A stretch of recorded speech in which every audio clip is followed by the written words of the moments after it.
Hi everyone. So I just returned from Czequestria, which is the Czech Brony Convention in Prague.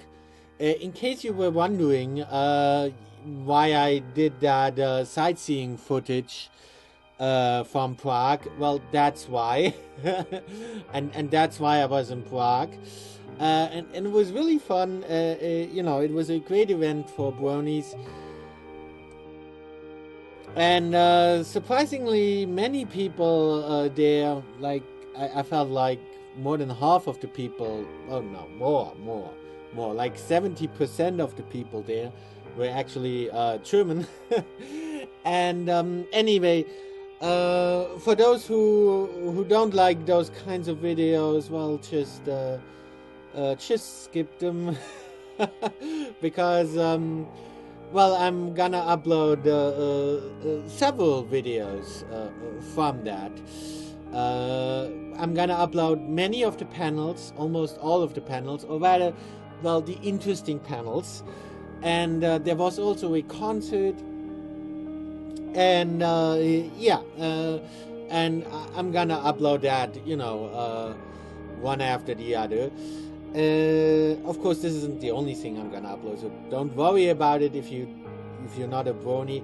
And even if you're not a brony, I think what I'm going to show you now is interesting because it's the M.A. Larson panel. This is the first thing I'm gonna upload because a lot of people ask me for this. Yeah, because the M.A. Larson panel is really interesting. And there was also a Q&A, and I asked some questions. I'm the guy with the helmet, by the way. So yeah, and I think this is also interesting for people who aren't bronies, because M.A. Larson is, after all, a writer, a pretty well-known writer. Even if you're not a brony, he also did a lot of other shows.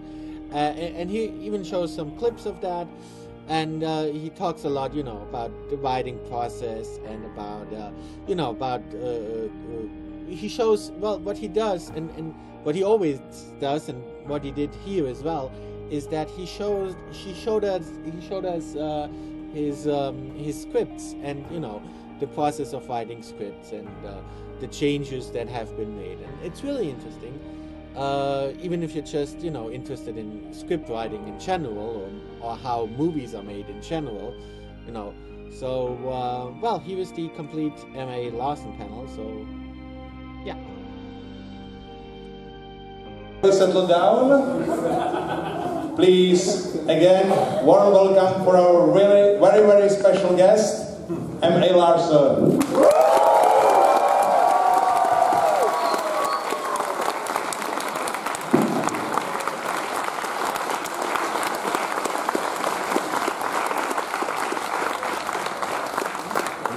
All right, first question is from me to the audience.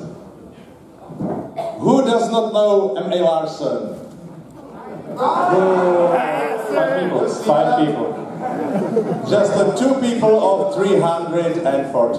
Your band, and your band. It's a pinky pie hat there.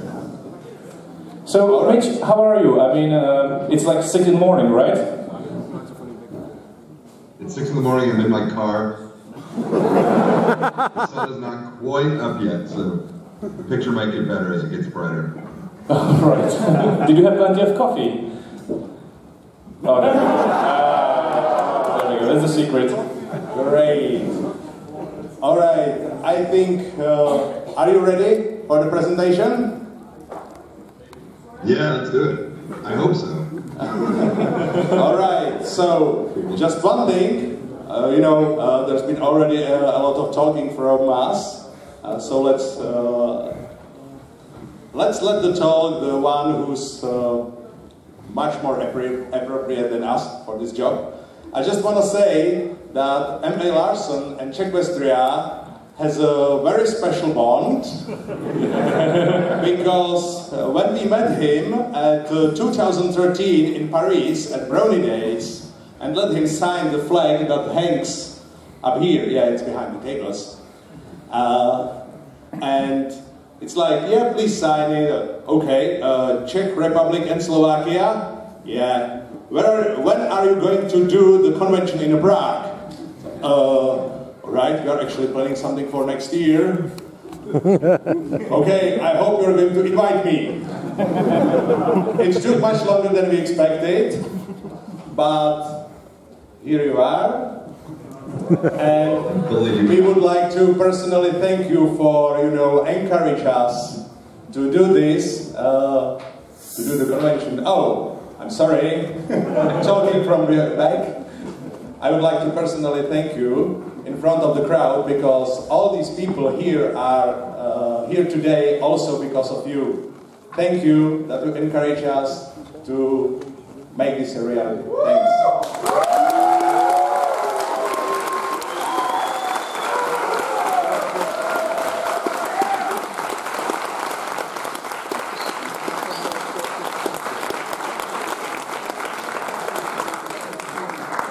All right, enough talking from me.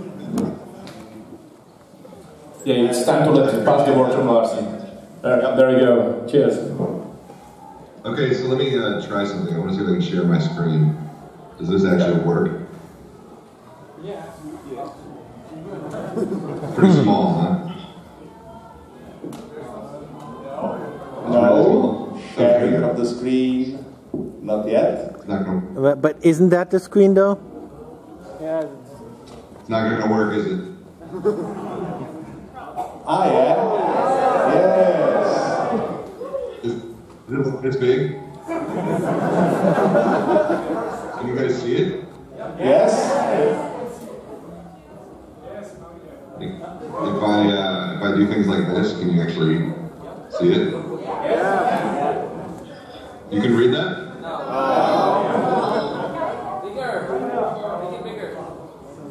How do I do that? Anybody know?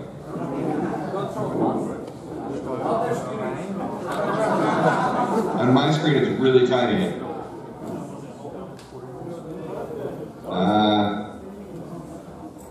Did that help? No?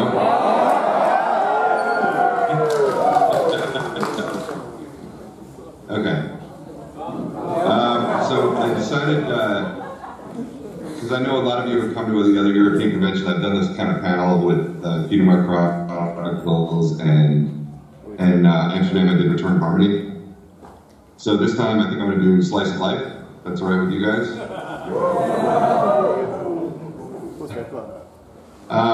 It'll be a little bit different than the other ones, just because I was the one giving myself notes, and the process of this episode is so strange compared to other ones.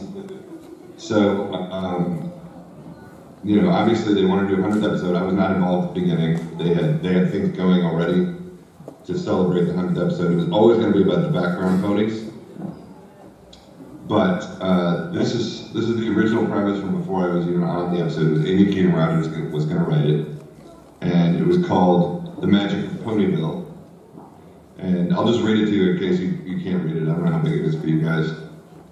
But it says, Princess Twilight Sparkle addresses the camera, standing in for a visiting dignitary, saying how thrilled she is to be giving a tour of her adopted hometown, Ponyville. This is where she first discovered friendship, as did so many others who call this magical place home. We break away from Twilight and her guests as she continues the tour and spend the rest of the episode as a fly on the wall witnessing a series of loosely linked stories featuring our ancillary and background characters. We start with the cakes and see a vignette featuring a small aspect of friendship. Then we drift off and follow Cranky and Matilda, then Cheerily, DJ Punk 3, Octavia, Lyra, Bon Bon, Dr. Who's, Derpy Bulk Biceps, etc. In each story we see different pairings we've never seen before, all of them illuminating a different aspect of the characters' friendships. After we've had our own unique tour of Ponyville, we rejoin Twilight, who is just finishing up her tour with the visiting dignitary.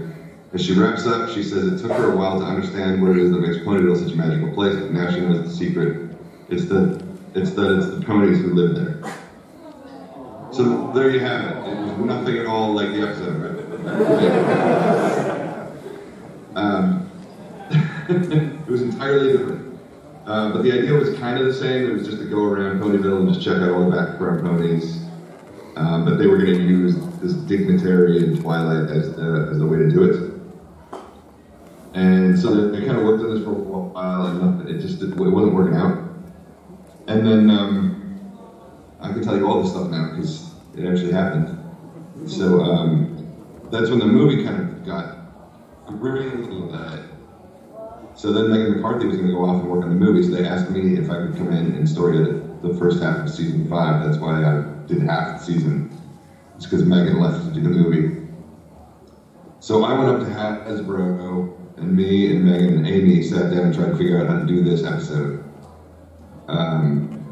And Amy came up with the idea of using this wedding between the donkeys as a framing story instead of this dignitary thing.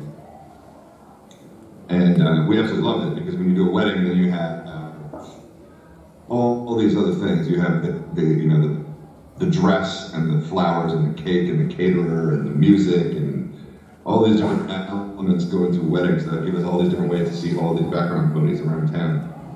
So we love the idea. Great idea. So it changed from being Twilight and the dignitary to the wedding. But even that wasn't totally straightforward, so I'll show you some other stuff now. Give me a second here. So this is an email.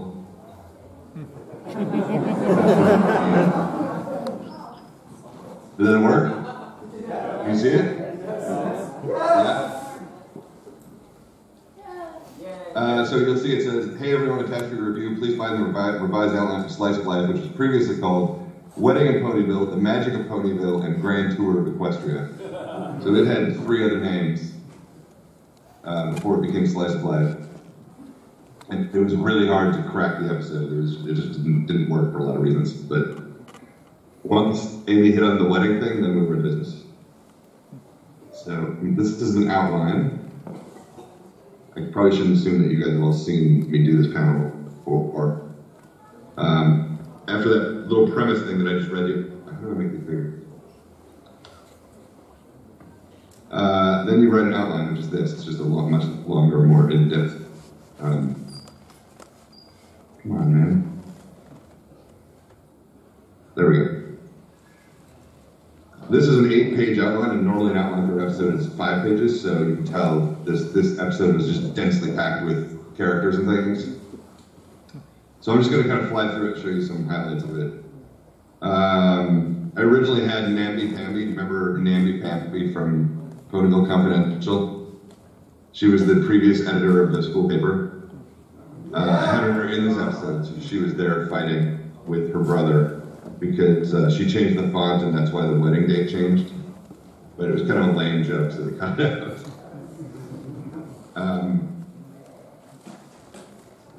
I'm probably getting ahead of myself here, but okay.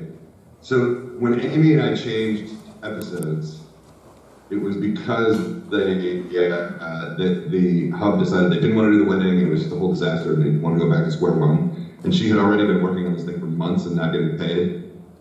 And I was writing the previous episode, which is The Lost Treasure of Griffinstone, and that one was actually moving along pretty well. So since I was the story editor and she was a freelance writer and not getting paid, I figured it was not really fair for her to keep going. So I asked her if she wanted to switch and do an episode that was, moving along really well. She just had to write the script and she could get paid, and she was very excited about that. So that's why we switched. And then I was settled with this 100th episode, and I had no idea what to do, because I've said this a million times, but just in case you haven't heard it, I'll say it again. I thought it was a terrible idea to do this 100th episode. I did not want to do a background pony episode. I really thought it was an awful idea, because you guys had spent years creating these characters like Lyra and Vinyl Scratch and all these characters, and it felt really rude for me to come along and be like, hey, everything you guys thought was wrong, here's what they really are. So I had multiple meetings in Hasbro where I was like, I don't want to do that, I think it's a bad idea, we should come up with a different concept, but they really, really, really wanted to do it. And so I just wasn't really sure what to do, because they're like, you're writing the background pony episode, but to you guys, they have all this personality and character, but to me, they're just background pony number 2. I don't know who Lyra is. In the show, she's nobody. She's just the blue pony in the back, or whatever. She's a green pony in the background. And for you guys, she's actually a character. And so I had to kind of come up with who she is and try to not be disrespectful to what you guys have created. And I just didn't like the idea at all. And I was banging my head against the wall trying to figure out how to do this. And I remember I was in my office and the thing was really, really late. It was like 2 months late already. I just was like, oh, I know what to do. Let's stop pretending this is not a fan episode. This is a Brony episode. Let's just do that. Let's make it as much of a Brony episode as humanly possible. Put in as many background characters as we can, as many references, as many Easter eggs. Just pack it to the gills with stuff, and just make it crazy as it be. And so then I got really excited and started to have a lot of fun with it. And I just rewatched every single episode and kind of I only rewatched the episodes watching the background ponies and what they were doing, and I started to notice things about them that I could use. Bon Bon, the reason that story went the way it went, the only thing that Hub wanted me to do was, there's 2 commercial breaks. So one of the segments they wanted Dr. Hooves and Derpy together. One they wanted Vinyl Scratch and Octavia together, and one they wanted Lyra Bon Bon together. That's the only directive they gave me. And so I was watching for those characters, and I saw that Bon Bon had like 2 names. She was Sweetie Drops and Bon Bon, and she had like 6 different voices. So my thought was like, what is she hiding?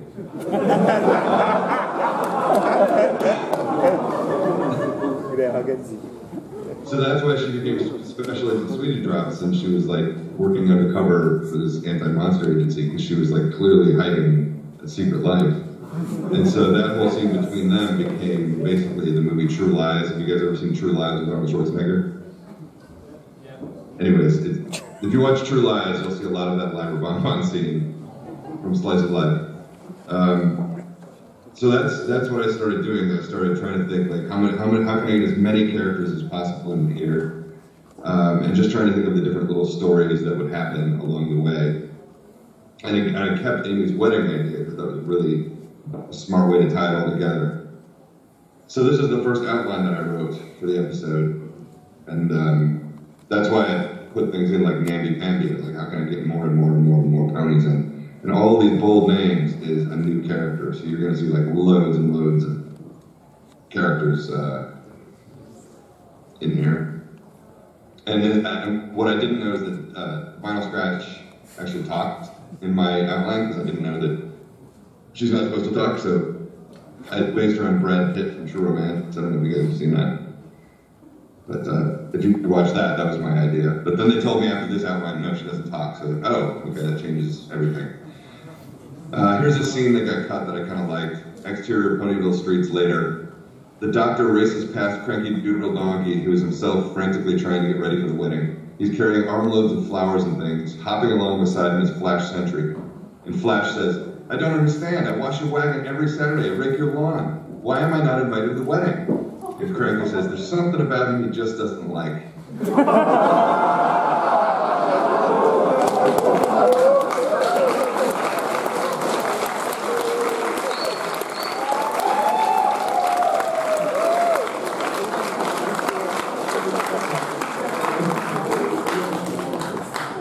And one funny thing about that, so that was my way to get Flash Sentry in there, and I thought it was kind of a funny commentary. And Hasbro really liked it. They actually thought it was really funny, and they wanted to keep it in. But the Hub thought it was too kind of insidery and too much of an inside joke, so we had to cut it out. There were a couple things that were just too much of an inside joke so we had to cut them. And that was one of the Flash Sentry hitting. But I thought it was kind of a funny little moment, as you're following Dirk. No! Going the other direction is Cranky, Flash Sentry, and he's just like, why doesn't anyone get it? Okay, so then moving along into Act 2. So I also had this little like running gag where the little ponies, Dinky and Truffle Shuffle and Apple Bites, are arguing about who's best princess. I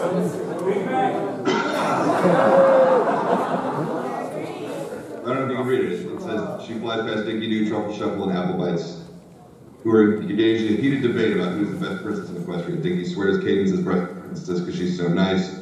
Truffle Shuffle did a report on Celestia last year, and she's obviously the best. Apple Bites says they're both wrong, and Twilight is the best princess. And Derpy, who's supposed to be fixing the wedding, gets sucked into the debate and says Luna's the best princess.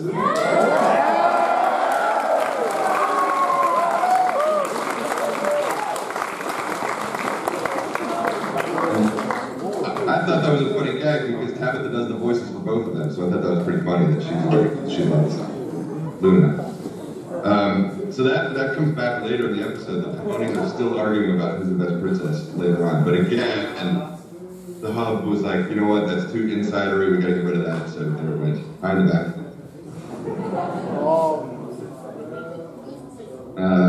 Do you guys know who Ace and Twaddle are?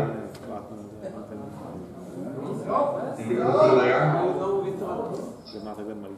The tennis pony and the really old rickety guy? No? Hasbro didn't know either, so they made me cut him out. Okay, look at that. Lyra is a gash. She says their whole friendship has been a lie. And then explains why your voice is always different. It's all been an act. So there you go. That's why I came up with that scene. It's just because of the voices and the name. Look, Coco Mel was in here. So they cut her out.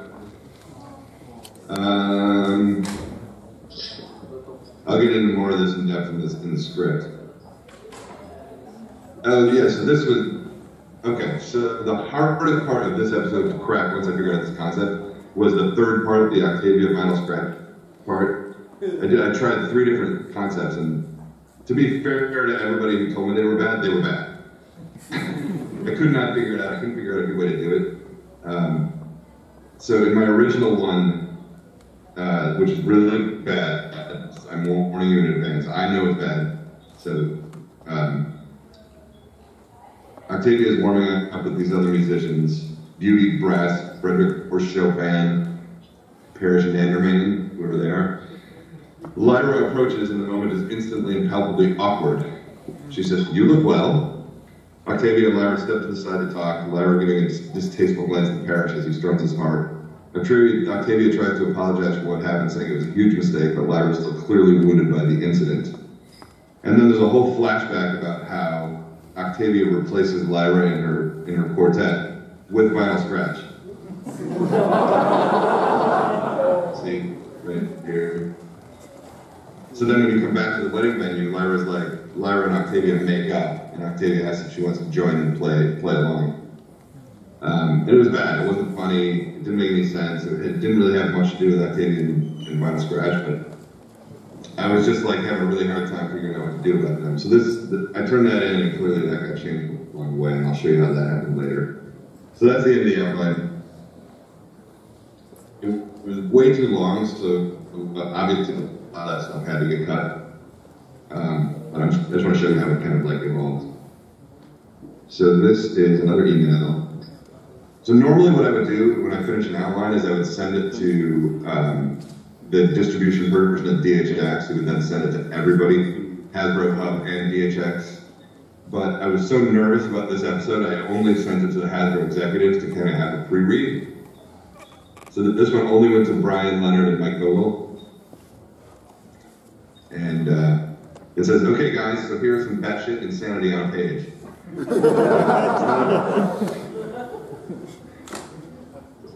It's not a beat sheet like we discussed, but that's sort of because characters are woven in and out and it is just too hard. But it's still modular and easy to futz with, and I'm under no illusions that this is it. And then it says, "My operating theory was to take some small thing that has been seen in the show, for example, how Bon Bon always has a different voice, and spin a character out of that. I incorporated only the barest of fanon, such as Lyra and Bon Bon being best friends, or Vinyl Scratch and Octavia being roommates. But mostly I tried to come up with characters based off what we have actually seen in the show. Then as discussed, there's a main 6 background through line and lots of little throwaway gags with other background buddies. I'm sending this to you directly because honestly I have no idea if this is right or not. I think it is, and it's funny and has lots of energy to it, but I'd rather send it to you first before sending it out wide. I also think we should have a meeting to discuss since DHX is breathing down my neck, etc., etc. So I sent it to those guys, and now I'm going to show you how it basically, like, it was going completely wrong, and I'm not a confrontational person, but on this particular episode, I actually said to everybody, shut up and just do it this way.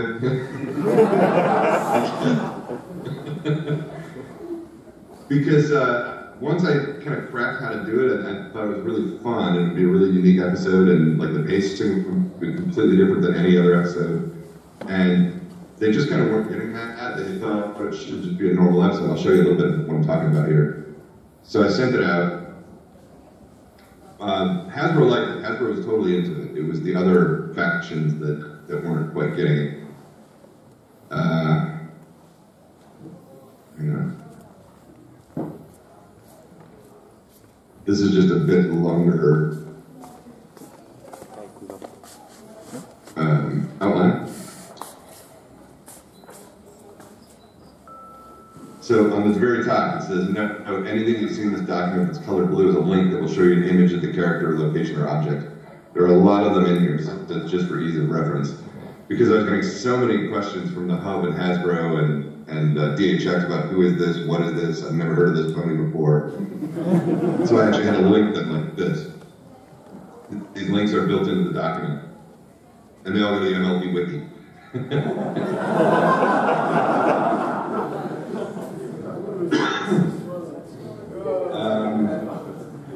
You know, there was stuff cut, like, the doctor races the Carousel Boutique past the boulder. Oh, hello, Tom, he said. That's right.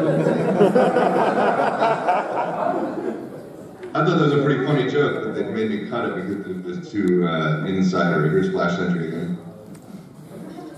What did I want to show you from here?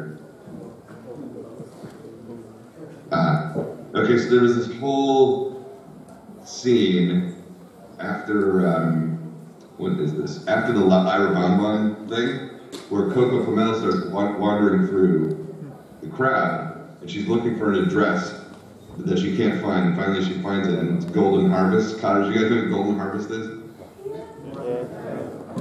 Luckily, I have a link right here I can show you. That did not work.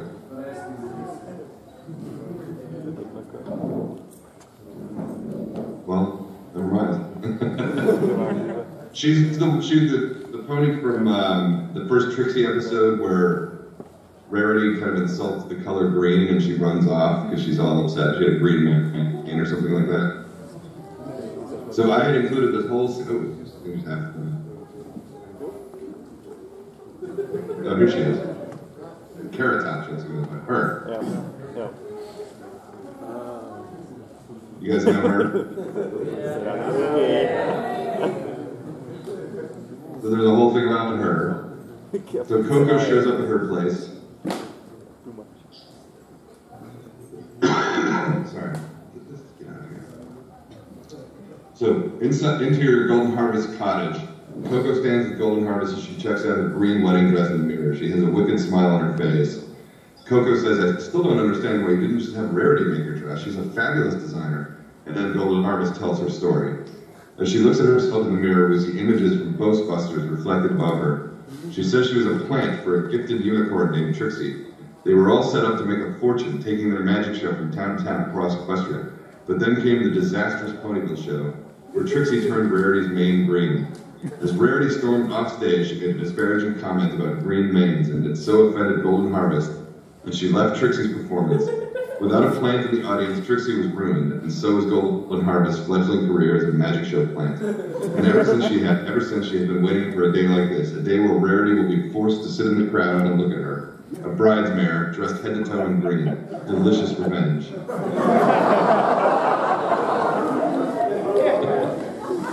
Coco says she hates to ruin a good revenge plot, but she just saw Rarity battling a giant bugbear. She won't be attending a wedding anytime soon. Golden Harvest has crushed her long simmering plans of revenge, gone in an instant. There's a nice long beat, and then she says, do you have anything in pink? I hate green. So it was kind of long, so it was obviously cut for that reason.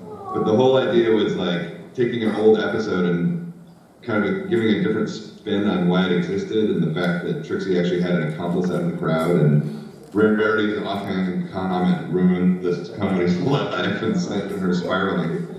They didn't like that. It was the wrong spirit or something. I don't know. So that's coming.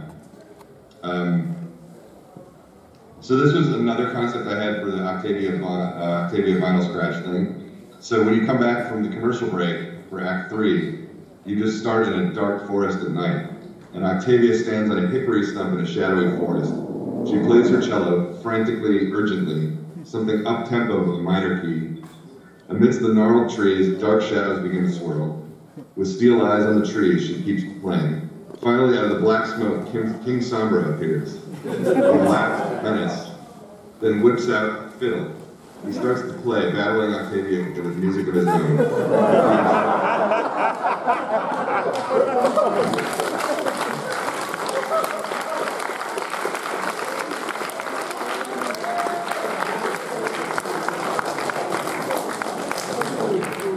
A bead of sweat rolls down her forehead as she tries to keep pace, as Octavia and Sombra's Devil Went Down to Georgia musical feud begins to climax.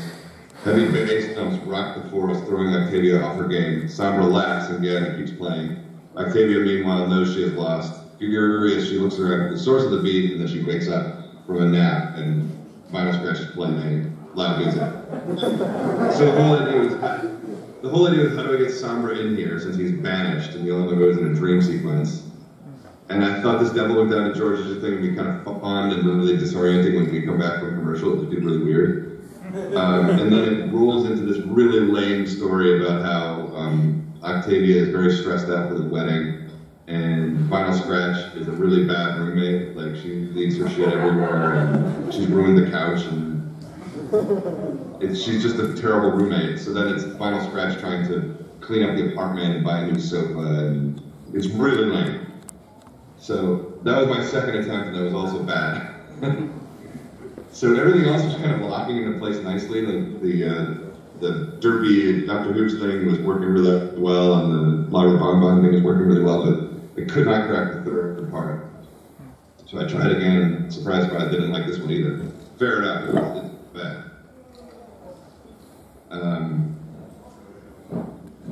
But it did have a carelessly discarded Twilight game.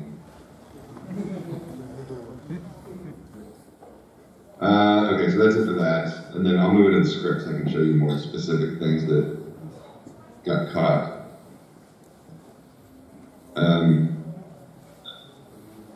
Okay, so this is the first draft of the script.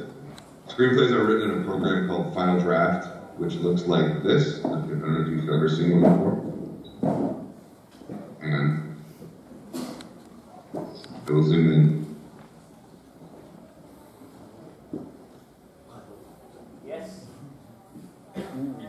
So, just a second. So you start with this. This is called a slug line. It just tells you interior, exterior, tells you your location, and then if it's day or night. And then you have this, which is just stage direction and tells you everything you see. And then this is the character and the dialogue here. So I'm just going to go through this and show you a few parts from the script. This is my very first draft. And a lot of it was shockingly the same as it ended up being in the episode. Like, there's Derby, it says GM, sorry Craig, I just thought it was wrong. Yeah, that's how it was in the episode. The only difference there is, in a later draft, they made me change her name from Derby to Muffins, even though you never actually hear her name in the episode, but what are you gonna do? I just want everybody to know that I wrote her as Derby, because that was her true name.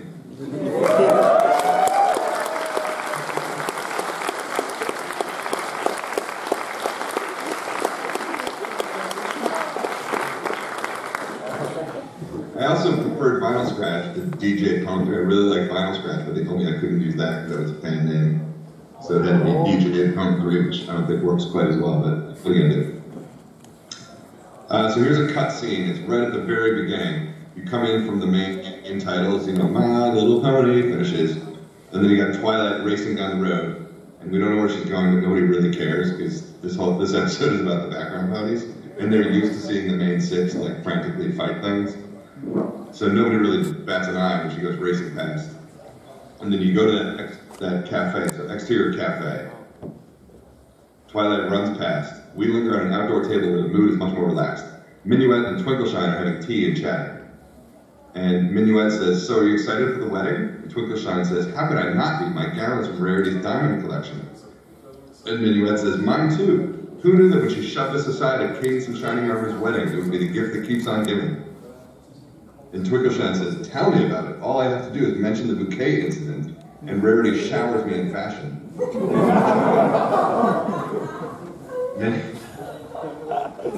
Minuet says, "I'm half hoping she shoves me aside again today so I can get some of her spring line." So, again, this is a way for me to get more background ponies in. I've noticed in Camelot Wedding, Rarity just pushes them out of the way. And so I was like, oh, that's how I'll get them in. She feels so bad about what she did to them in that moment. She keeps giving them gowns and stuff. But then, as this episode went along, Mending Fences was approved. And those same ponies were going to be in that episode. So I sent an email to everybody saying, I think I'm going to cut this scene. Nobody really liked it anyways. They thought it was kind of mean-spirited. But I cut it because those ponies were going to be heavily featured in Mending Fences, so I cut that scene out of here so I could actually figure out like their personalities. So that's why they weren't in the episode. And then this is my original take on Dr. Hooves. He's a mix of Christopher Lloyd, part Reverend Jim, and part Doc Brown. That's a really old, obscure reference, but do you guys know who Christopher Lloyd is? Doc Brown from Back to the Future. Yeah. He played a character in the 70s on a TV show called Taxi, and his character was called Reverend Jim, and he was just this complete psychotic lunatic who drove a taxi. And it's a very funny character, and so I mixed Reverend Jim and Doc Brown for my Dr. Hooves. And that's how I wrote it. And then Peter New took those same lines and did a David Tennant Doctor Who spin on it. So even though it wasn't what I was thinking, it actually worked really, really well. I love the voice Peter did for that character. So this kind of goes on as you back here. You can see, by the way, it has been reduced to just a very quick little pop. There's no namby-pamby, there's no dialogue, it's just him standing there while the thing collapses. This is all kind of the same. This is Dr. Who's derpy interaction in his office. Yeah, okay, so here's where Dr. Who races the boutique, passing by a boulder. "Hello, Tom, you're looking well."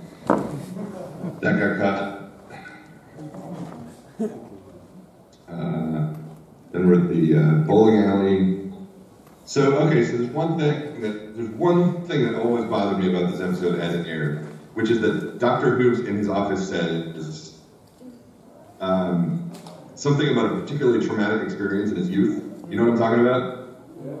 And in the episode, it's never paid off. We never find out what that traumatic experience in his youth was. And I did have it in the script, but they cut it out for time. And I watched it and I'm like, they never connected it back to his trauma. And his trauma is here in the bowling alley.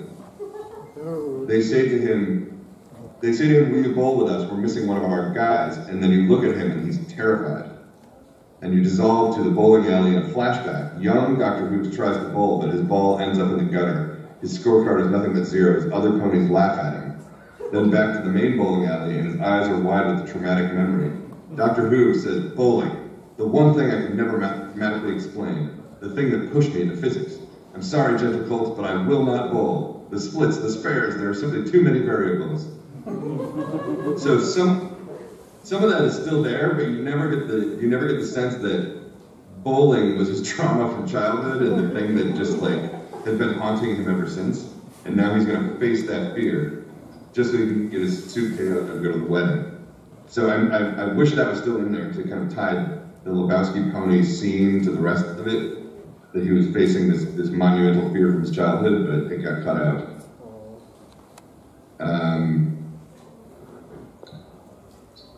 Sorry if this is like causing me dizziness looking at it like this. So here's where the ponies are arguing about who's best princess. I'm telling you, Kate is the best princess. No way, Luna is the best princess. So that kind of comes in later too. That got cut out. This is the ace of Mr. Waddle thing I was talking about. So this is where the bugbear has just attacked. And Ace runs past shouting to some pony trailing behind. He says, "Come on, Dad, every pony in town is watching the fight. We're getting ready for the wedding. Now's our chance to snag an open court." He's the tennis pony. And Mr. Waddle shuffles after dragging a tennis racket. He says, "I've been working on my serve, Sonny. I'm going to wipe the floor with you." So again, it was just a really quick little moment just to get a couple more ponies in and get cut for time. And also because just one little line like this costs a fortune.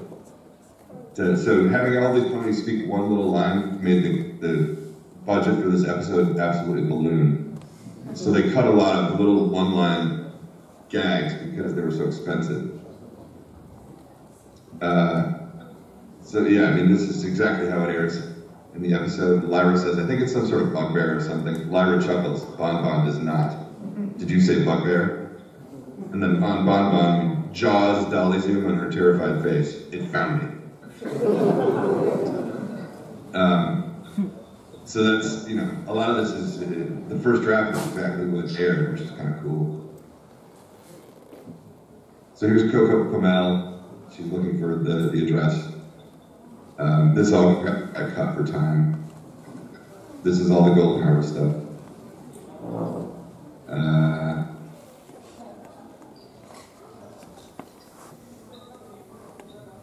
Sorry, guys. Here's the devil went down to Georgia. It's still in here. Okay, so this is the Octavia vinyl scratch thing. We're in Octavia's cottage, and the apartment is a disaster area. Vinyl is clearly crashing on the couch, and her gear is strewn everywhere on what was once the stylish furniture. Beneath the musician's crash pad are the remnants of a once elegant home. So Octavia is kind of putting up the vinyl scratch in this version. She says at one point they met at music camp as little. She's like her. And prep. You'll see you after.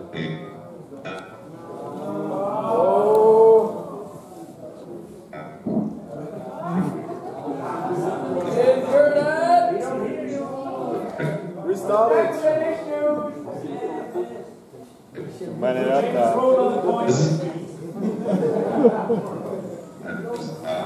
You guys know Sissy? Stop using the Wi-Fi. Or some too, and she that's hilarious. Wow. Losing him. Losing him.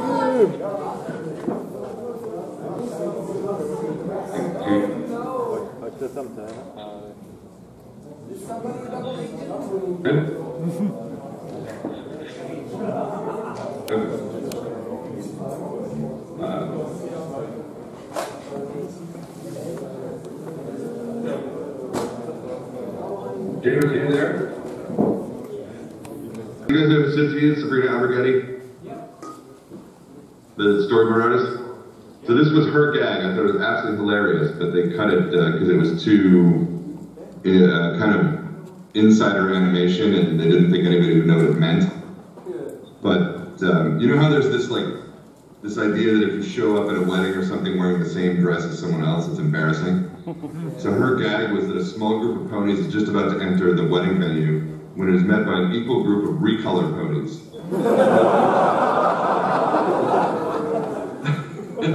They're identical except for their colors, and then one of the recolored ponies says, "Well, this is embarrassing."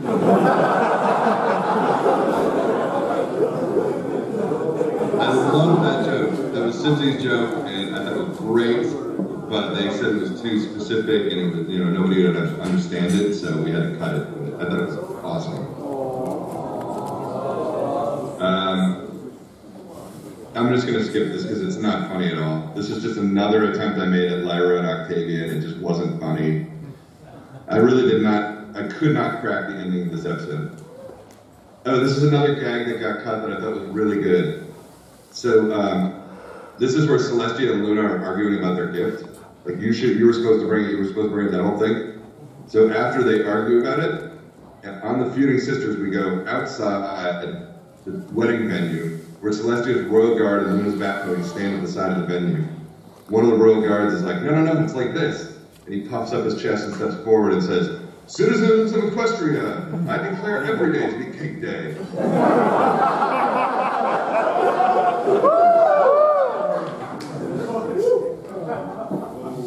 All the royal guards and the Bad Pony start cracking up, and then one of the Bad Ponies steps up and says, how about this one? And he does a Luna impression. No, you fools! I asked for a crescent moon, not a crescent roll. Be gone!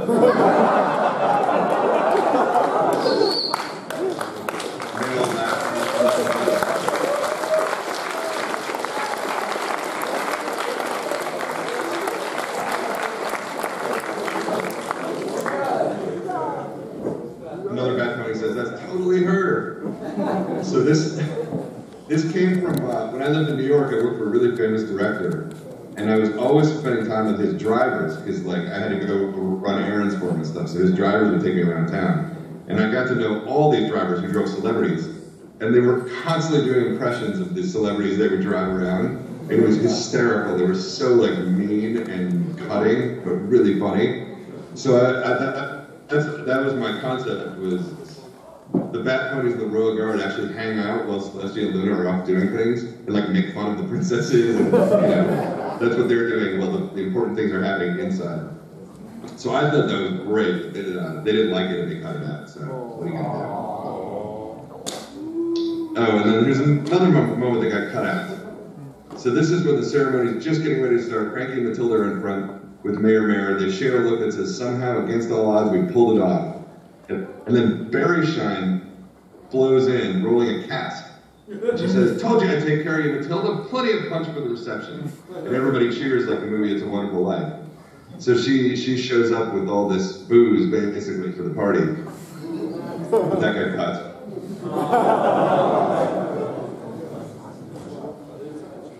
And then this was just like the way to handle this concept. You got the two commercial breaks. And throughout the course of the episode, you see ponies kind of in conflict with each other. And so at this moment, during the wedding, we linger on sets of ponies that we've seen in conflict throughout the episode. Octavia and Vinyl Scratch, Dr. Who's and the Lebowski pony, Celestia and Luna, etc. Each of them soften in this moment and even share a hug or a nuzzle. So the whole idea was just to kind of, the characters are reminded that even though they have conflicts, it's all about love and they love each other and that kind of thing. So, I think that might be it for this draft. So yeah, that's it for this draft. So this is where it gets really funny. That's what I sent in. That went around to everybody. And I'm going to show you, this is the notes email that I got on the episode Cutie Mark Chronicles when I was going from outline to script. So this is what it looked like. It's from Rob Renzetti, who was the story editor at the time. And it says, they understand why we had our act breaks in the middle of flashbacks, but are wondering whether we might want to cut outside of the stories to see the Crusaders reacting to the drama before going to commercial. We didn't end up doing that. We cut the commercial in the middle of the flashbacks, so we ignored that note. And then there was some concern that Scootaloo's negative reaction at the end of the show not seemed too sour. They were reading it as if the Crusaders left the scene with negative attitude. And then it says, cleared to go to script, good job. So that was it. There's really only one note there. The notes on the first draft of Slice of Life looked like this.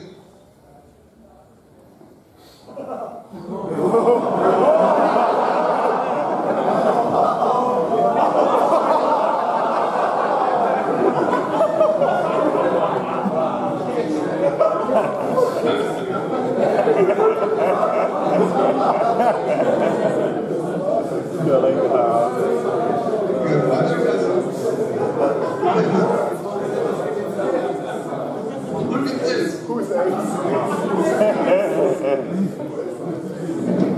There's still going. No way. But yes.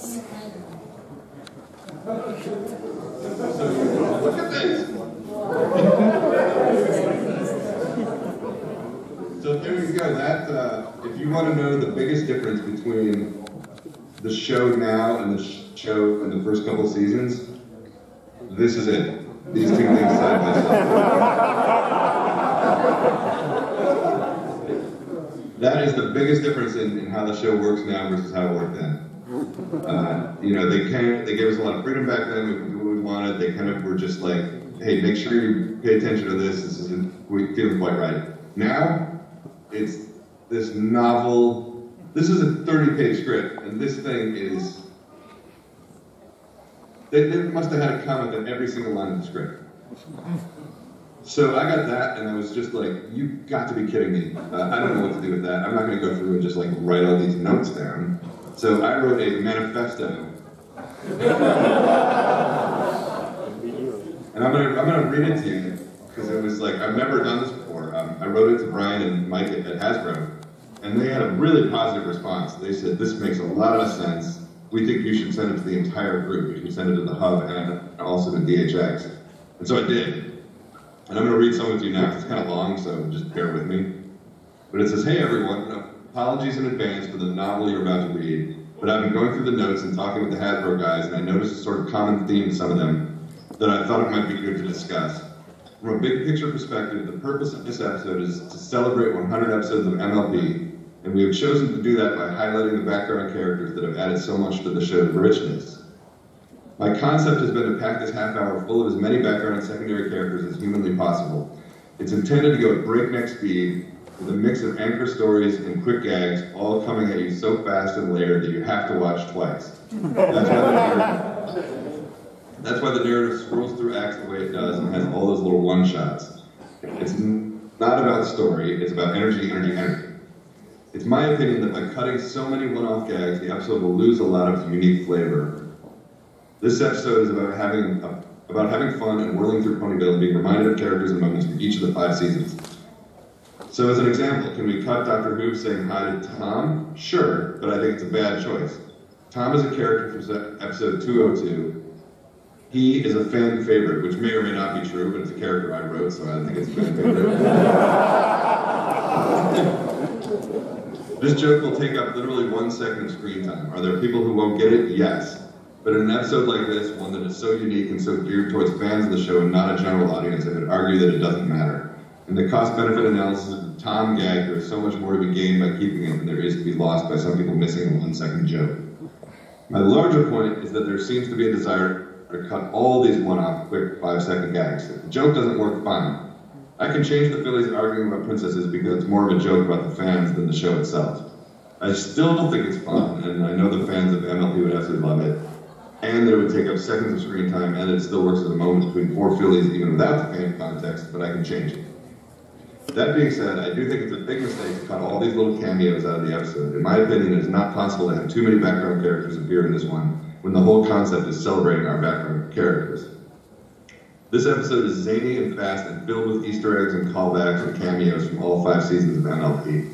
It will not stand up well to Logic Hammer, and it will not and shouldn't have to stand up to the general audience test. I think it's okay to have a special episode, a 100th episode of a show with a huge fan base, not have to explain every callback and joke and reference and character. I think the pacing of this one would be so fun that if people miss these jokes and references, it won't matter.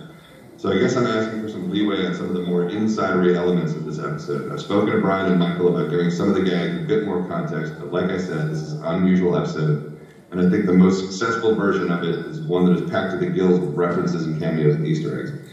So that's what I sent to everybody. And to their credit, they were like, oh, that makes a lot of sense. So I think what happened is they just didn't really understand the idea was to make a purely fan episode. They kept saying it like, the casual viewer who just tunes into this episode isn't going to understand what that means. And my whole point was like, who cares? There's 99 other episodes for them to watch. This is the 100th episode. This is where we need to just like go all out and make references and have background ponies. You know, that's the whole idea. And I just think they didn't really get that. And so when I sent that email, I got really positive responses back saying, oh, okay, we weren't quite understanding that. Yeah, that makes sense. So there were some things that were cut, like the Flash Sentry bit, and you know, and it ended up being cut mostly for time, just because there was so much stuff to do. So there was just this like kind of fundamental misunderstanding of what the episode was. I think Hasbro kind of got it right away, and I think the Hub and DHX didn't. They thought it was just going to be kind of more of a normal episode, and they wanted everything to make sense to somebody who's watching this as their first episode of the show. And so it just wasn't quite connecting. And then when I sent that email, everything kind of came together. So the last big piece of this, and then I think I should tell you to shut up so we can just do some Q&A and stuff, is the Vinyl Scratch Octavia part. I could not figure it out, right? It was really difficult, it just wasn't working. And then it occurred to me that I had written an episode of a different cartoon that might work really well. I don't know if you guys have heard of Kick Buttowski's Suburban Daredevil. It was on Disney. And one of the first episodes of that show that I wrote, can I show you a couple minutes of it? Sure. Yeah. I'm going to show you it's like 3 minutes, I think, of Kick Buttowski, and you'll see where I ripped off myself. Slice of life. I stole this scene from Kick Buttowski to use as the Vinyl Scratch and Octavia piece of Slice of Life, so I'll show it to you here. It's just a couple minutes. Can you guys see it? Yeah. I should say, can you hear that? Yeah. Okay, cool. Oh, world. Nice work, Gunther. This will give us enough speed. Oh! Huh?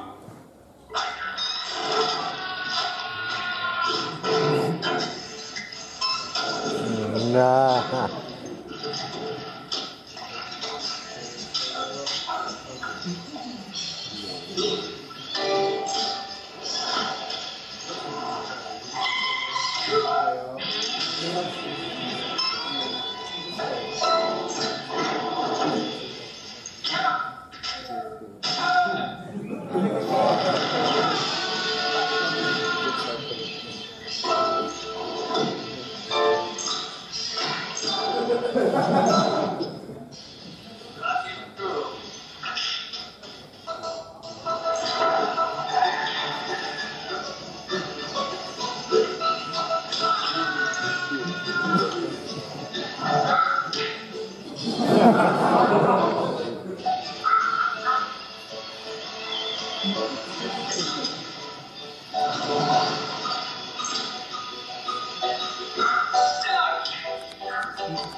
That's the power of music, then.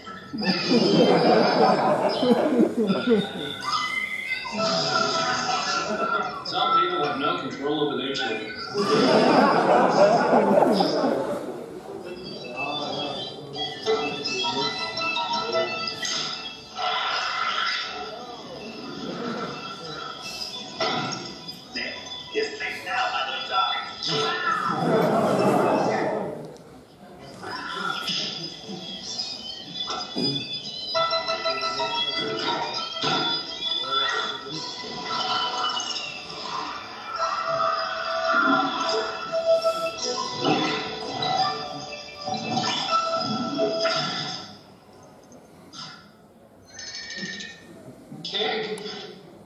Piano is awesome! So there you go, you can see I stole that for Slice of Life.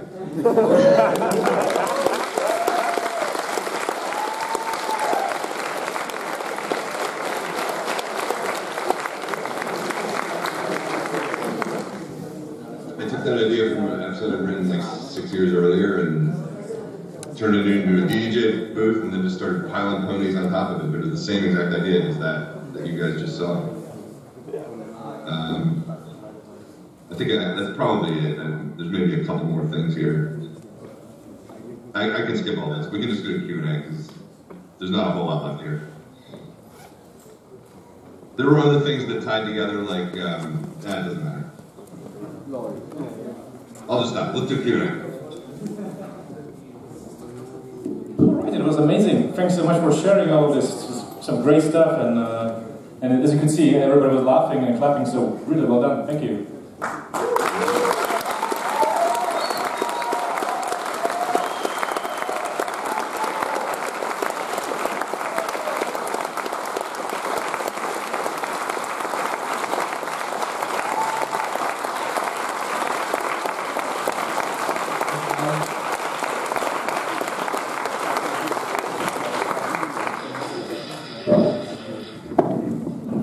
Okay, that was surely fun for everyone. So, if anyone has a question, so please stand up. We have a microphone here.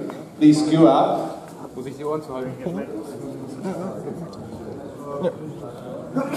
Don't worry. By the way, you guys, look, the sun came up. Praise the sun!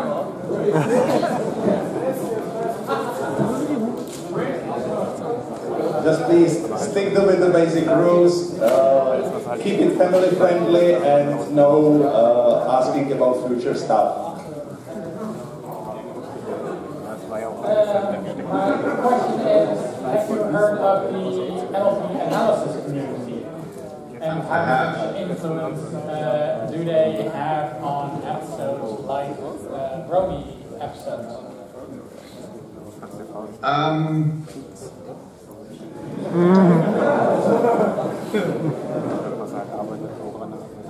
Not really influence, I don't think. You really you'd have to ask everybody else if they watch those or not. I'm not sure who does and who doesn't. I think that there's probably more of it than people acknowledge. You know, everybody says, oh, we don't watch that stuff, we're not supposed to watch that. But I'm sure some people do. I may have seen one or two of them. No, I mean, like this episode, the one I just showed you guys, was as fan-oriented as it gets, and I did just a bare minimum research into fan things because, first of all, I didn't want to steal from you guys, and second of all, well, there's all sorts of like legal issues. If I steal something that one of you guys wrote and then you sue Hasbro, then that's not good. So there's not a whole ton of like incorporating fan stuff into the show. As far as I know, you know, maybe other people are more influenced by it in their writing. I don't know. We're definitely aware. Yo, Comrade Larson. In the last episode, well, you mentioned your manifesto, but in the last episode, Starlight talks about using the spell to mass copy a certain manifesto. So I wanted to ask, is it the kind of manifesto that I think it is? And also what inspired the episode, like besides the fandom? I would think it is the type of manifesto you think it is. It was the manifesto for her little town, that's all.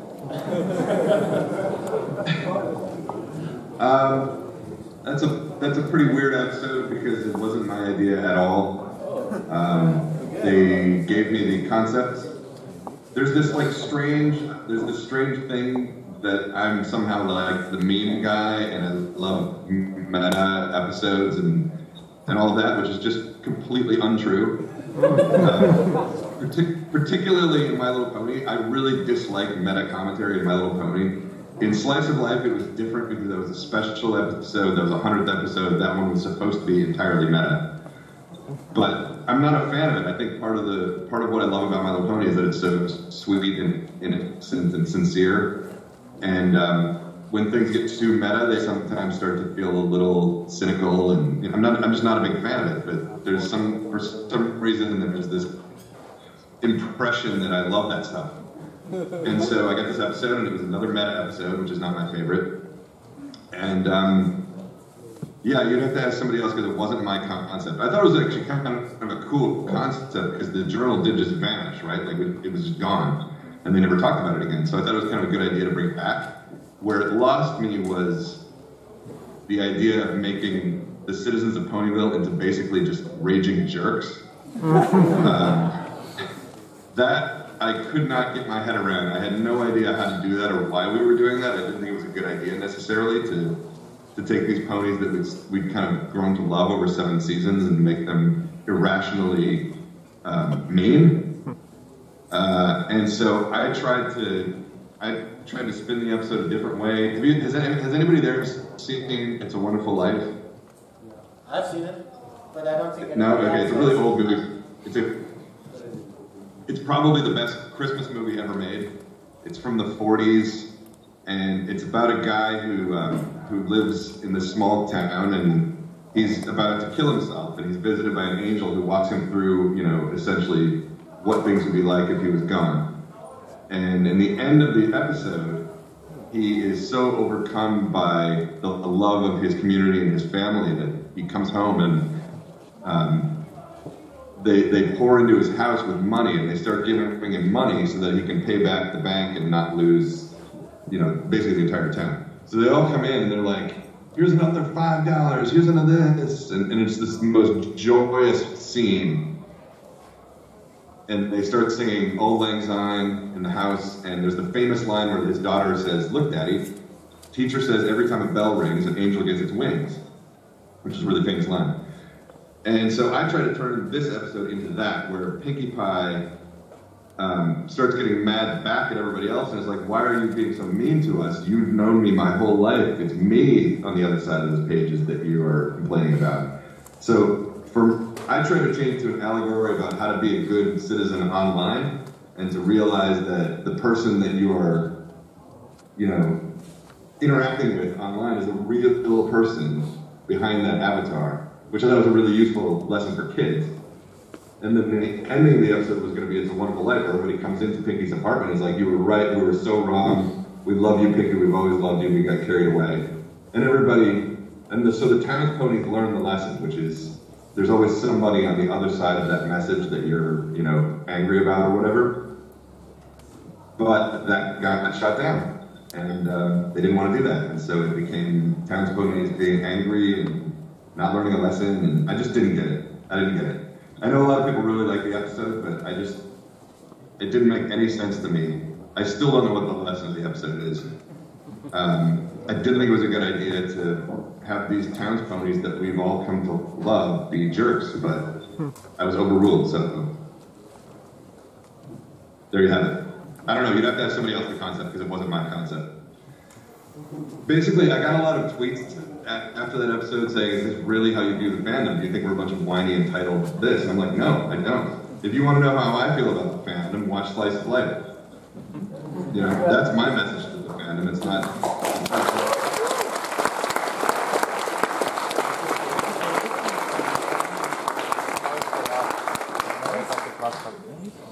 Like, I love this fandom, I really do. I had so much fun with you guys. And to hear people saying that they were like, oh, we're awful and look how we treat the writers. It's like, that was not my message. That was never my message. I wish my name wasn't on that episode. I think it's mean-spirited. I don't like it. I'm happy that a lot of other people like it, but for me, it was just like, that's not what the show is to me. So. Good morning, Mr. Wyden. Well, it's kind of sad that you're not here today because there's quite a lot of good stories around here, and I was told that you like hotel bars and all that stuff. You quite miss a bunch here, and it would also be cool to have seen I would say the George R.R. Martin of Pony. Like, everybody loves what you do, but there's always some drama to it. So that cuts to my question, like, is it sometimes intentional that there's so much drama about some episodes, like it's some intention to, not to offend, but to, you know what I mean, to troll a little, or is it just happening all the time, these 0 episodes? Not all the time, but you know what I mean. You know, there's certain things where slice of life, it's like, I knew there were going to be, I thought there would be a lot more people that hated it than actually ended up hating it. But in a certain sense, you're kind of assigned these things. I was given Magical Mystery Cure, that was the one that was assigned to me. I was given the Cutie map, that was the one that was assigned to me. I was given this one, Fame and Misfortune, it was assigned to me. You know what I mean? And it's like a lot of these were not my choice. It's like, here's the episode you're doing. And most of them, in fact, all of them except for Fame and Misfortune, I found a way to, okay, here's a good way to do it that I really like. My version of Magical Mystery Cure never got produced either. That kind of got tossed out and rewritten by somebody else. So that one, again, I really like that episode. I actually quite enjoy watching it, but it's not what I wrote. So I don't know, it's kind of luck of the draw in a sense. I just get handed a lot of controversial episodes. Well, that's tough luck. Well, thank you anyways. Goodbye. Thanks.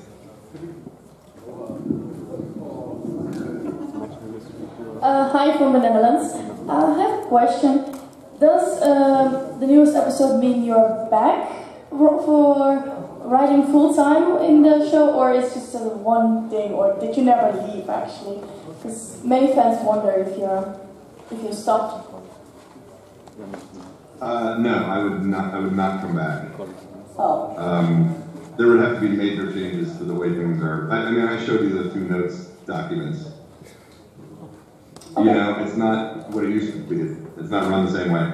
And it was shocking to me, because when I came back for season 7, I was like, okay, I think this will be a little bit different now, but it was not. It's not fun anymore. I'm sorry, I hate to say that, but it's not fun anymore. Sorry. It's okay. There's nothing to do with content. It's entirely about the way the production is run. There are just way too many people who have way too many opinions now. And a lot less freedom than it used to be in the early days. So, I love the company, I love the world, I love the fandom, and I would love to keep going with it, but it's just not worth it. That, and then also this is going to sound really petty to you guys, but it's season 7 and I've never gotten a raise and they refused to give me a raise, so I'm like, okay, I'll do something else. Okay, so, thanks. Sorry, I know that's a really depressing answer, but that's the way it is.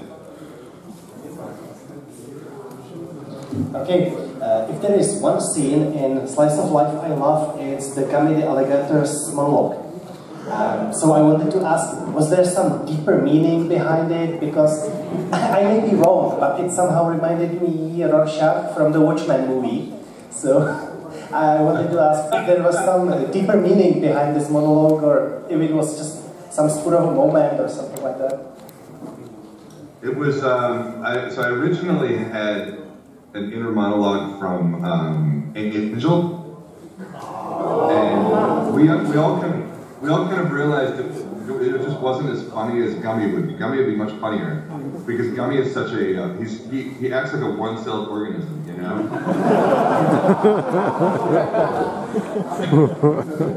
He just latches on to things and he licks his eye and that's it. That's all he is. He has absolutely no personality, he has nothing going on. So we thought it would be hilarious and he had this like really intense, deep inner life happening.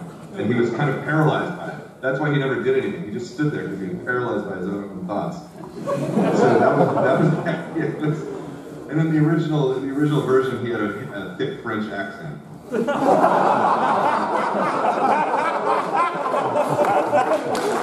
Thank you very much.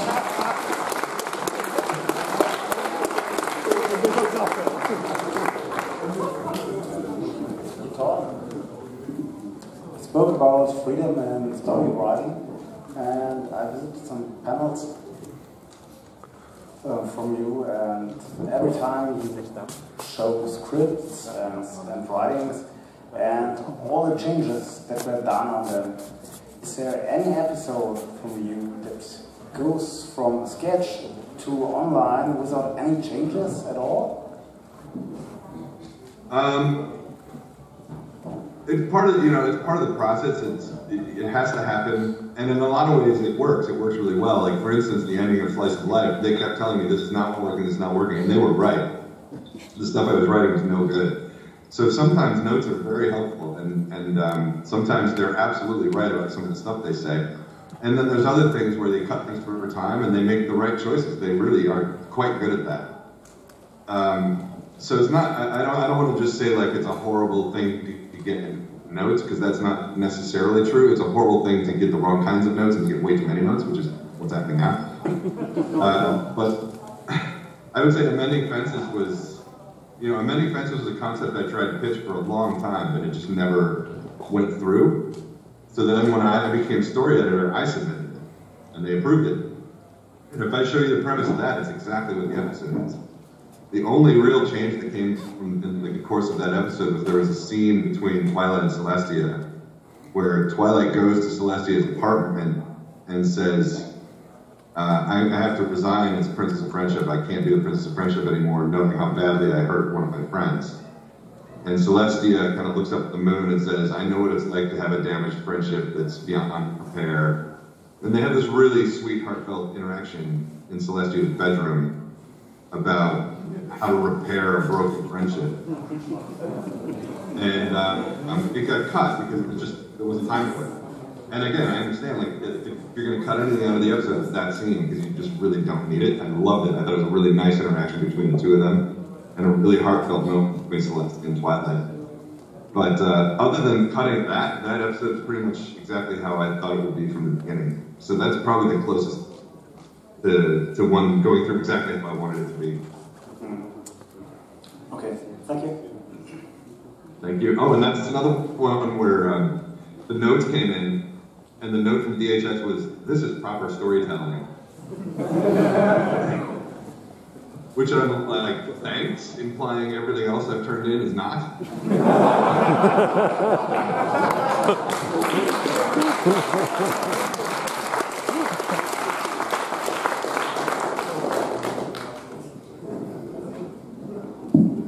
Hello, I'm gonna have two questions. I apologize in advance. First, I've seen American television, and I've seen how horrible the advertisements are, and a lot of local people don't realize how much the series in general are structured around advertisements. And so I have a question with Netflix having the binge watch shows more and more. Have you thought about how you would write if it didn't have to revolve around a free act and advertisement structure? I think it would still be a three act structure that's just kind of built into all of Western storytelling. You know, it's really difficult to get away from three act structure. You're right about the advertisements. That gives you the natural commercial breaks. So in an episode of My Little Pony, you need two kind of mini cliffhangers in the course of the episode. Basically at 10 pages, right? 10 pages cliffhanger, 10 pages cliffhanger, and finish at 10 pages. And so it does it helps you structure it, actually. I don't mind it. It's kind of a nice way to do it. But you're right, with Netflix, you don't have to do that stuff.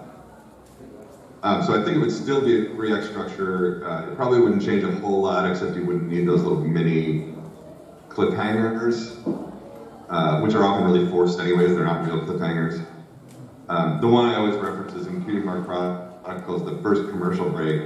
It's Rainbow Dash as a filly taking off during the race, and she knocks Fluttershy off the cloud. And the commercial break is Fluttershy falling, going, ah! And it's like, does anybody in the world think she's going to die? She clearly doesn't die falling off the cloud. So it's like a fake cliffhanger, but you need it for the commercial break. So I'm not sure it would change a whole lot, even if it was on Netflix. I think you'd still have that three act structure built into it. And since you are not getting a raise from Hasbro, when is the third book gonna come out? Tuesday. Oh really? Nice! Tuesday. Buy my book.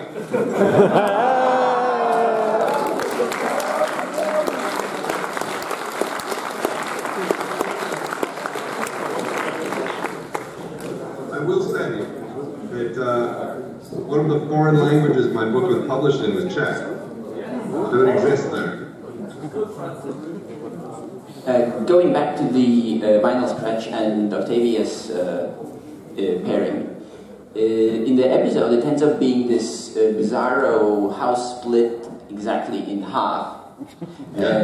You did not mention that in your overall explanation. How, like, can you elaborate on that? Like, did you come up with it with some, or what's the story? Why did their house look like that? That was all added in Canada. That was design choice. Some artists thought it would be funny if they, if they were roommates, but their house was divided perfectly evenly in half. So that wasn't not part of my concept. There's a lot of stuff in every episode that is the artists along the way add things and make choices like that. So I had nothing to do with that. I didn't know that was that way until I saw it on TV. Thank you. So I can't comment on that, but that was an artist. Alright, hello, so my name is Danny and I have 3 questions, but 2 of them are the yes or no kind, so they're not really that long. But my first question is, I've been in the fandom over 6 years and I've had countless of people tell me, wow, you're already in high school and you spend your time watching cartoon horses on TV, isn't that weird? So I wanted to know, do you feel like this show is for kids or do you just think it's for people to enjoy? Like how do you feel about people being like, oh, it's for kids? So I can only speak for myself, not for anybody else in the show. I think the show works, and I think the reason the fandom exists is because we were writing it for, it's clearly for kids, it's a kid's show, but that doesn't mean you have to write it stupid. I enjoy all sorts of kids things. I love the early Miyazaki movies that are for little kids. I love those movies. There's tons of kids content that anybody can enjoy at any age. Who cares? Just if you like it, you like it. That's great. But there are certain projects you work on where you have to write it stupid. And I think My Little Pony is not one of those things. I think there's plenty of stuff in there that the relationships are complex enough that anybody can enjoy it. And honestly, like, what's wrong with having some genuine sincerity and kindness in your life, right? Yeah, I agree. Okay, my other question is, in the Slice of Life episode, Vinyl doesn't get a voice, and I always thought it was because Vinyl's official quote-unquote voice is from Nova King. Did you not give Vinyl voice because you thought the fandom would be disappointed in Vinyl having a different voice than Nova King is? If you know what it is. No? Okay. I didn't know anything about that until people started asking me that question. Okay. No, I wrote her with a voice. She had a voice in my episode, and then Hasbro said to me, "Oh, she doesn't talk." So I was like, "Oh, she doesn't? Okay." I didn't know that. I didn't know she didn't talk, but Hasbro told me she didn't talk. Yeah. Okay. So I don't know what their reasoning is, but. All right. And my absolutely last question is, who is your favorite pony? I have a lot. My favorite of the main 6 to write is Rarity.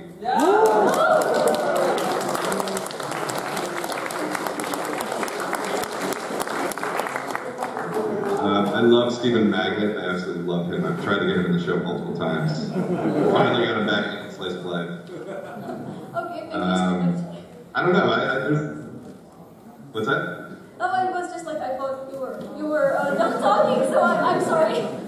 Just continue. Don't mind me. Celestia, I love writing Celestia. I always wanted to write a Celestia episode that was just like her doing nothing, her like getting her carriage fixed, her going to the gym. I always wanted to see that episode, but never got to do it. Alright, thank you. Thank you so much. Thanks. Mitch, just to verify, how many questions can you take before you have to depart? Oh gosh, maybe 2 more. Sorry guys. I have kind of a hard cutoff, I'm sorry. Hi, I have a personal question. In the slice of life, you basically confront ship Vinyl Scratch Octavia. Are there any other ships you personally consider canon? I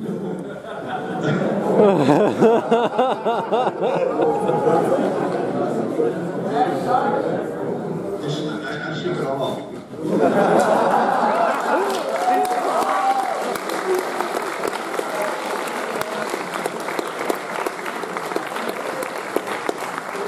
Okay, I really like that question. Answer. Thank you.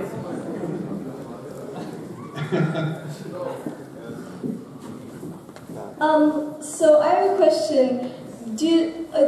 Pinkie Pie is a very interesting character because she is very energetic and has so much energy, but then again her family is really boring and they don't really have much to do. Is there any reason for that? Where did that come from? Yes, there is a reason, and I'm glad you asked, because that was my episode. That was the Cutie Mark Chronicles from season 1, where we first brought her family in. And the whole idea of the episode is to go around and see how the main 6 all got their cutie marks. And so that meant seeing them as kids. And when we were in our story meeting, me and Lauren, Faust, and Robert and Zeddy, we were trying to think of these kind of mini backstories for each of them. And we thought it would be very funny if that exact thing, if Pinkie Pie, the craziest, brightest, silliest pony of all, came from this really boring gray family. And felt out of place. She always felt really out of place with her family, but she loved them. It wasn't that she was wanted to be away from them. She totally loved them, but she just felt different, and she felt like she didn't really belong in her own family.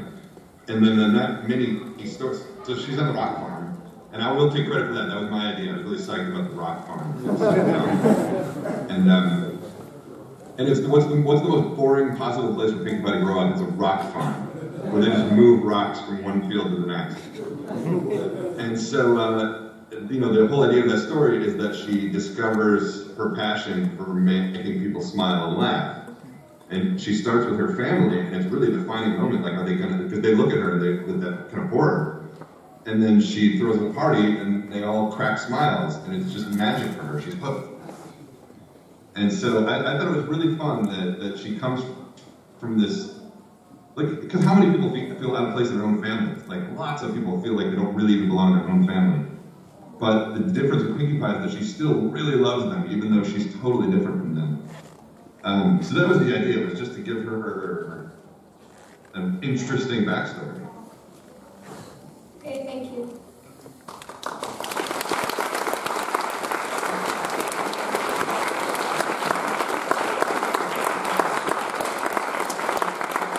Thank you. Thank you, Mitch. We are really glad that you did this for us. We were so happy to have you here. Thank you for this. I would ask for a huge applause for our guest, Aaron Larson.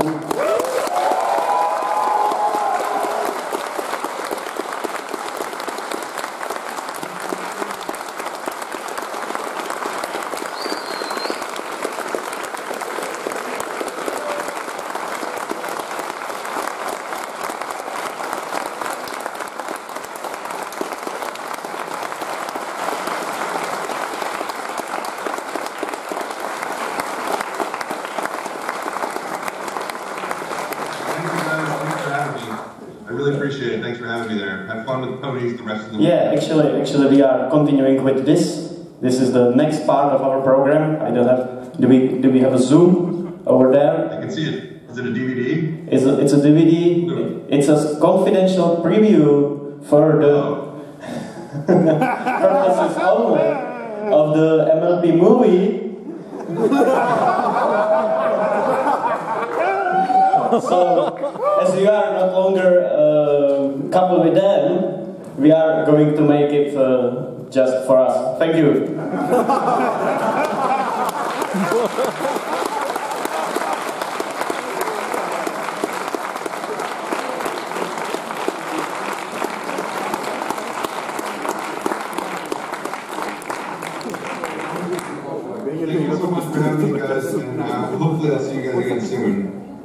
But yeah, keep ponying on. I'll see you later.